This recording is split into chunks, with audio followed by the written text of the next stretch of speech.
আসসালামু আলাইকুম। হঠাৎ করে আমার এই গরুটি অসুস্থ হয়ে গেছে। আমি বাজার থেকে নিয়ে আসার পর আজকে কয়েকদিন ধরে দেখতেছি গরুটা খাবার দাবার কম খায়, শুকনা, কোনো পরিবর্তন হচ্ছে না। বুঝতে পারছিলাম না আসলে কী সমস্যা। আমার মা কয়েকদিন ধরে বলতেছিল ফাইম মনে হয় ব্যথা। আমি আসলে ব্যস্ততার কারণে দেখার সময় পাই না। আজকে গতকাল দিয়ে দেখলাম যে আসলে সত্য পা দুইটার যে খুরা সামনের যে পা দুইটা আছে ওই দুইটা জায়গা ফুলে আছে, হয়তো সম্ভবত ভিতরে ফ্লুইড আছে, পানি জমে আছে, এমনকি প্রচণ্ড রকমের ব্যথা। এগুলো বিশেষ করে যখন গরু দীর্ঘক্ষণ কোথাও দাঁড়াই থাকে ওই সময় এই সমস্যাগুলো হয়। আমি দেখতেছিলাম বারবার যে আসলে গরুরা আসলে পা ফুলে গেছে। তখন আমি চিকিৎসা দিলাম। আপনারা দেখতে থাকেন, গরুটা প্রচণ্ড রকম একটা দুষ্ট গরু, এটা গায়ে হাতে দেওয়া যায় না ব্যথার কারণে, এই জন্য লাফালাফি বেশি করে।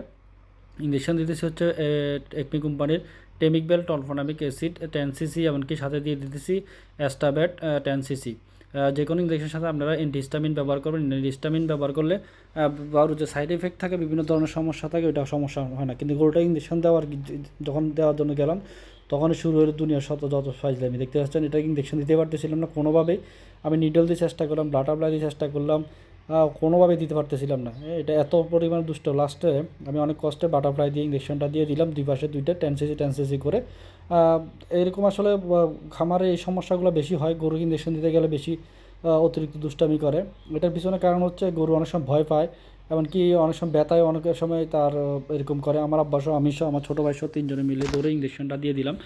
তো এই চিকিৎসাটা, প্রাথমিক চিকিৎসা দিলাম। আগামীকাল অবশ্য আর্থিব্যাট, যেহেতু ফ্লুইড জমে আছে, আর্থিব্যাট দিয়ে দেবো, গিয়ে হিস্টামিন দিয়ে দেবো 2-3 দিন দিলে ইনশাল্লাহ আশা করি ফ্লুইড সহ সব কিছু কমে যাবে। তো আপনাদের যদি এরকম ফুলে যায়, অবশ্যই একজন ভেটেরিনারি ডাক্তারের সাথে যোগাযোগ করে চিকিৎসা দিবেন। নিজে নিজে চিকিৎসা করতে যাবেন না, অনেক সময় হিতে বিপরীত হতে পারে। অবশ্যই আপনাকে জানতে হবে, বুঝতে হবে কোনটা কোন সমস্যা, ওই সমস্যা অনুযায়ী চিকিৎসা করবেন। তো সবাই ভালো থাকবেন, দোয়া করবেন যাতে আমার গরু দ্রুত সুস্থ হয়ে যায়, আমার জন্য ব্যবসা যাতে আল্লাহ বারাকা দান করে।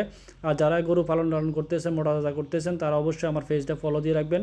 ইউটিউবে দেখে থাকলে অবশ্যই সাবস্ক্রাইব করে রাখবেন। নতুন নতুন সব আপনাদেরকে আপডেটের মাধ্যমে জানানো, যারা প্রান্তিক নতুন তাদেরকে হাতে কলমে আমি মোটা তাজা সব কিছু শেখাবো ইনশাআল্লাহ।